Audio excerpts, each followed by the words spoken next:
Hello বাচ্চাগণ, কেমন আছো তোমরা সবাই? আজকে তোমাদের অনেক অনেক স্বাগত বং বায়োর আরেকটা নতুন ভিডিওতে। আজকে আমরা স্টার্ট করব ক্লাস 9 লাইফ সায়েন্সের দ্বিতীয় চ্যাপ্টার জীবনের সংগঠনের স্তর। এই চ্যাপ্টারে আমরা শিখব যে জীবন মানে আমাদের যে বডি, এই বডি কি কি জিনিস নিয়ে তৈরি, কার কি কি ফাংশন, কি কি জিনিস দিয়ে এরা একদম বেসিক থেকে গঠিত, কাদেরকে কি বলে, তাদের মলিকুলার স্ট্রাকচার কি, ফাংশনস কি, এইগুলো সমস্ত কিছু আমরা আজকে দেখব। তো দেরি না করে চলো শুরু করা যাক। একদম বেসিক থেকে যদি আমরা দেখি তাহলে আমাদের বডি সাধারণত দুই ধরনের জিনিস নিয়ে তৈরি। একটা হচ্ছে অজৈব উপাদান আর একটা জৈব উপাদান। অজৈব উপাদানের মধ্যে এমন কিছু জিনিসপত্র থাকে যেগুলো কিনা আমাদের বডির মধ্যে যা যা জিনিসপত্র বা যা যা ধরনের বিক্রিয়া হবে সেই বিক্রিয়াগুলোকে কন্ট্রোল করতে সাহায্য করে। যেমন হচ্ছে জল, অ্যাসিড, ক্ষার, এই সমস্ত জিনিসগুলো। এছাড়াও আসে লবণ, যেটা কিনা অ্যাসিড আর ক্ষারের নানা ধরনের বিক্রিয়ার মাধ্যমেই তৈরি হয়ে থাকে। তো চলো বেশি দেরি না করে আমরা একটু হাইলাইটটা দেখে নিই। তা আমাদের বডি, আমরা যদি এই বডির দিকে তাকাই, এই বডি সাধারণত দু ধরনের জিনিসকে তৈরি। একটা হচ্ছে অজৈব উপাদান আর একটা হচ্ছে জৈব উপাদান। অজৈব উপাদান কাকে বোঝাবো? অজৈব উপাদান সেই সমস্ত জিনিসগুলোকে আমরা বোঝাবো যেগুলো কিনা কার্বন, হাইড্রোজেন, অক্সিজেন, নাইট্রোজেন এইগুলো ছাড়া অন্যান্য জিনিসগুলো দিয়ে, অন্যান্য মৌল দিয়ে গঠিত, অন্যান্য মৌল দিয়ে গঠিত। এগুলোর মধ্যে কারা কারা আসে? এগুলোর মধ্যে আসে আমাদের হচ্ছে জল, অ্যাসিড, ক্ষার, লবণ ইত্যাদি জিনিস।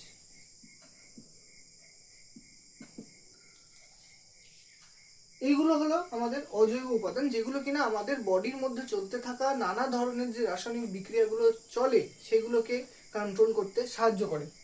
আর জৈব উপাদান সেগুলোকে বোঝায় যেই মৌল কার্বন, হাইড্রোজেন, অক্সিজেন এবং নাইট্রোজেন দ্বারা গঠিত। আমরা যদি উদাহরণের দিকে যাই তাহলে এক্সাম্পলে আমরা বলতে পারি যে এদের মধ্যে পড়তে পারে হচ্ছে গ্লুকোজ, অ্যামিনো অ্যাসিড, যেটা কিনা আমাদের প্রোটিন তৈরি করে, অ্যামিনো অ্যাসিড, ফ্যাট, অয়েল ইত্যাদি। অয়েলটা ফ্যাটের আন্ডারেই পড়ে, তাও আমি আলাদা করে লিখলাম। তা এই সমস্ত জিনিসগুলো হলো কি জৈব আর অজৈব উপাদান। জৈব উপাদান কি দিয়ে তৈরি? কার্বন, হাইড্রোজেন, অক্সিজেন এবং নাইট্রোজেন দিয়ে। আর এগুলো ছাড়া দিয়ে যা তৈরি সেগুলোকে আমরা বলবো কি অজৈব উপাদান। তা অজৈব উপাদানের মধ্যে আজকে আমরা জল আর অ্যাসিড দেখব, বাকিগুলো আমরা পরের দিন কভার করব। তো চলো আমরা জল কি হয় দেখি। আমরা একদম বেসিকে যদি জানি, একদম ছোটবেলা থেকে যেটা পড়ে আসছি তার মধ্যে আমরা যদি দেখি তাহলে আমরা প্রত্যেকেই জানি কি জলের সংকেত কি হয়? H2O। এর স্ট্রাকচার কি হয়? অক্সিজেন মাঝখানে থাকে, দু সাইডে দুটো হাইড্রোজেন থাকে। এই হাইড্রোজেন গুলো সিঙ্গেল বন্ড বা একটা সমযোজী বন্ধনের মাধ্যমে অক্সিজেনের সাথে যুক্ত হয়ে থাকে। তাহলে সুতরাং দুইখানা সমযোজী বন্ধন থাকে। এখানে যেহেতু একটা মাত্র সমযোজী বন্ধন, এটাকে আমরা সাধারণত সিগমা বন্ড বলে থাকি। এই সম্বন্ধে তোমাদের এখন নলেজ নাও থাকতে পারে, তাও আমি বলে রাখলাম। এছাড়াও এর ভ্যালেন্স বা একদম অক্সিজেনের একদম বহিস্তম কক্ষে আরো এক্সট্রা 4টে ইলেকট্রন পড়ে থাকে, কারণ ওর অক্সিজেনের কাছে বহিস্তম কক্ষে টোটাল 6টা ইলেকট্রন থাকে। তার মধ্যে দুটো ও হাইড্রোজেনের সঙ্গে শেয়ার করে রাখে, যার জন্য বাকি 4খানা একা পড়ে থাকে। তো এটা হলো স্ট্রাকচার মেন আমাদের। আমরা যদি ফ্যাক্টগুলো দেখি, ফ্যাক্ট 1, আমাদের বডির ম্যাক্সিমাম অংশটা মানে প্রায় 60-70%, বা কোথাও কোথাও এই জিনিসটাও লেখা থাকবে 60-80% আমাদের বডির, সেটা কি জল দিয়ে গঠিত। এই চ্যাপ্টারের প্রথম দিকটা যতটা লাইফ সায়েন্স বা বায়োলজির মনে হবে তার থেকে বেশি কেমিস্ট্রির মনে হবে, কারণ এইখানে অনেক কিছু রাসায়নিক বিক্রিয়ার দিক থেকে দেখানো রয়েছে। তো আমি সেটা একদম সহজভাবে বলার চেষ্টা করব। তো ফ্যাক্ট 1 কি হলো, যে 60 to 80% আমাদের বডির সেটা হচ্ছে কি না জল। ফ্যাক্ট 2 কি হবে, ফ্যাক্ট 2 বলছে আমাদের শরীরের মধ্যে যত কোষ রয়েছে প্রতিটা কোষে, নিশ্চয়ই এটা যদি কোষ হয়, এই কোষের এই মাথায় একটা যদি নিউক্লিয়াস থাকে, নিউক্লিয়াস ছাড়া এই যে পোর্শনটা এটা নিশ্চয়ই সাইটোপ্লাজম বা প্রোটোপ্লাজম আমরা অনেকে বলে থাকি। তো এই সাইটোপ্লাজম বা প্রোটোপ্লাজম যেটা, সেটা কি দিয়ে তৈরি, সেটার ম্যাক্সিমাম পার্টটাই তৈরি করে হচ্ছে জল। তাহলে ফ্যাক্ট 2 এটা বলছে যে কোষের প্রোটোপ্লাজমের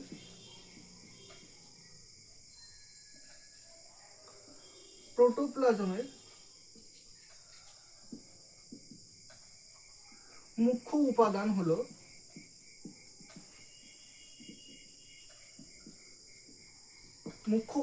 কি না জল। এবার আমরা দেখি আমাদের বডির গঠনের ক্ষেত্রে এর কাজ কি। আমরা একটা কাজ তো দেখে নিলাম, প্রোটোপ্লাজম গঠন করে বা সাইটোপ্লাজমের মেন উপাদান হিসেবে জল অবস্থান করে। এছাড়াও আরেকটা যদি আমরা কাজ দেখি, আরেকটা কাজ হচ্ছে এ কি করে আমাদের বডির মধ্যে যা রাসায়নিক বিক্রিয়া হয় বা যেই অণু পরমাণুগুলো ওই রাসায়নিক বিক্রিয়ায় অংশগ্রহণ করে তার দ্রাবক হিসেবে কাজ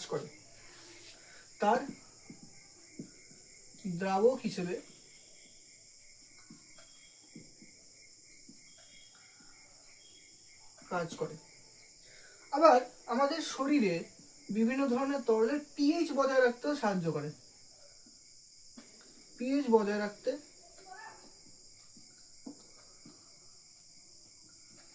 করে। কিভাবে? পিএইচ তো সাধারণত অ্যাসিড বা ক্ষারের উপস্থিতির উপর নির্ভর করে, কতটা অ্যাসিড আছে কতটা ক্ষার আছে তার উপর। তাহলে জল কিভাবে নিয়ন্ত্রণ করছে? আমি মনে করলাম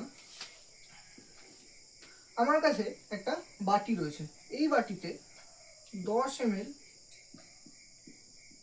HCl রয়েছে।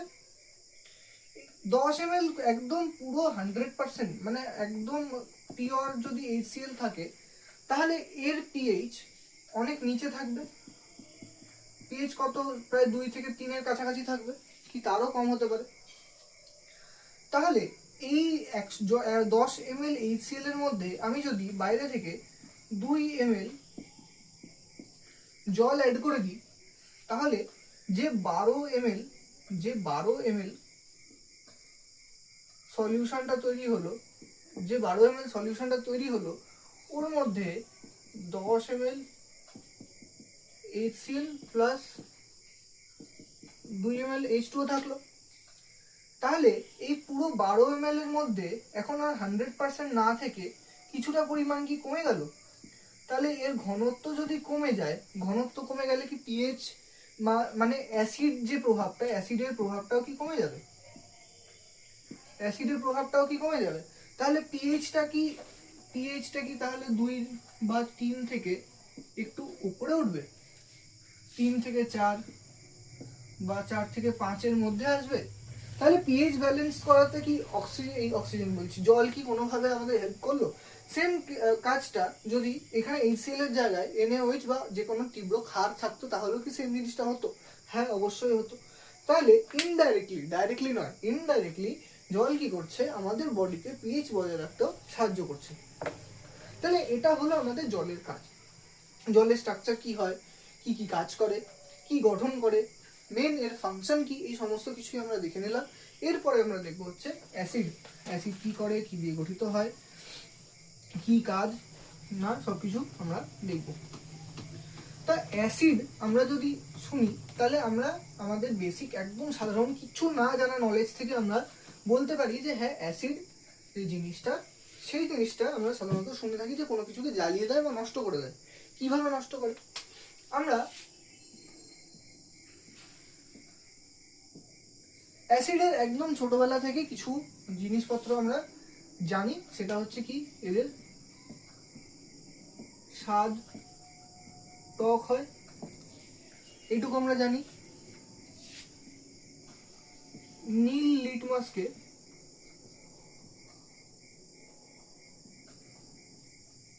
লাল করে দেয়, এইটুকু আমরা জানি।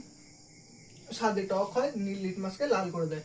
টক হয় কি করে বুঝলাম, আমরা বিভিন্ন ধরনের লেবু খাই, ওই লেবুটার স্বাদ অনেক সময় টক টক লাগে। তো ওই টকটা কেন হয়, এই টকটা হয় কারণ ওর মধ্যে এই অ্যাসিড জিনিসটা উপস্থিত থাকে। তাই আমরা তো অ্যাসিড অ্যাসিড করছি, কিন্তু এই অ্যাসিড জিনিসটা আসলে কি, কি দিয়ে তৈরি হয়? এই যে অ্যাসিড জিনিসটা, এই অ্যাসিড জিনিসটা হলো এক ধরনের যৌগ, যেটার মধ্যে এক বা একাধিক হাইড্রোজেন পরমাণু উপস্থিত, যেটা কি করে না জলীয় দ্রবণে বা কোনো কারণে যদি এই যে অ্যাসিডটা যদি বিয়োজিত হয়ে যায়, তাহলে ও কি করে জলীয় দ্রবণে বা বিয়োজনে কি করে H+ আয়ন, যাকে আমরা প্রোটন হিসেবেও, মানে একে প্রোটনও বলা যায়, প্রোটন হিসেবে এরা কি করে ছেড়ে দেয়। এর ফলে কি হয়, আমরা যদি একটা উদাহরণ দিই, এক্সাম্পল যদি ধরি, আমরা জানি কি সালফিউরিক অ্যাসিড বা H2SO4 একটা তীব্র অ্যাসিড। তা এই অ্যাসিডটায় আমরা যদি দেখি এর মধ্যে দুখানা হাইড্রোজেন রয়েছে, তাহলে আমরা যদি একে জলীয় দ্রবণে ভেঙে দিই, তাহলে এখান থেকে কি তৈরি হয়, 2H+ তৈরি হয়, মানে দুটো এ হাইড্রোজেন আয়ন প্রস্তুত করতে পারে বা প্রডিউস করতে পারে। এর সাথে ও SO4 2- আয়ন দেয়। তাহলে এটা অ্যাসিডের মতো কাজ কেন করছে? এই যে এই দুইখানা H+ আয়ন ছেড়ে দিল, এই H+ আয়নগুলোই এর এই অ্যাসিডিক ধর্মের জন্য কাজ করে। তাই এই অ্যাসিডের ধর্ম কি, ধর্ম বলতে মানে এর রাসায়নিক বিক্রিয়া কিভাবে আচরণ করে। ধর্ম আমরা যদি দেখি, তাহলে ও কি করে, ক্ষারের সাথে রিঅ্যাকশন করে জল ও লবণ তৈরি করে। এটা হলো আমাদের বেসিক ধারণা। এবারে কাজ কি? কাজ হচ্ছে আমাদের বডিতে বিভিন্ন ধরনের রিঅ্যাকশন হওয়ার জন্য একটা নির্দিষ্ট পিএইচ মাত্রার প্রয়োজন হয়। যেমন আমাদের পাকস্থলীর মধ্যে যে রিঅ্যাকশনগুলো হয় বা খাবার হজম করার জন্য যে ধরনের রিঅ্যাকশনগুলো হওয়া দরকার, সেই রিঅ্যাকশনগুলো হওয়ার জন্য একদম লো পিএইচ, মানে একদম অ্যাসিডিক মাধ্যমের দরকার হয়। তা এই অ্যাসিডিক মাধ্যমটা তৈরি করার জন্য অ্যাসিডেরই প্রয়োজন। তো অ্যাসিড তাহলে কি করে, পিএইচ বজায় রাখে।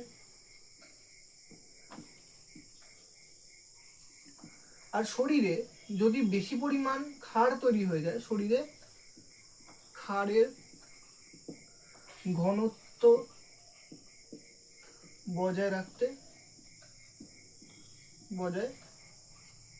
রাখে। তাহলে অ্যাসিডের মেন দুখানা কাজ। অ্যাসিড কি হয় আমরা জানি, বেসিক ধারণা আমরা জানি যে এটা টক হয়, নীল লিটমাসকে লাল করে দেয়। এর সাধারণত আমরা কম্পোজিশন কি দেখলাম, এগুলো অনেক এক বা একাধিক হাইড্রোজেন আয়ন নিয়ে গঠিত হয়। এবার এটা কোথা থেকে তৈরি হয়েছে, এটা কোথা থেকে তৈরি হচ্ছে বা কিভাবে তৈরি হচ্ছে, তার উপর ডিপেন্ড করে অ্যাসিডকে সাধারণত দুভাগে ভাগ করা যায়।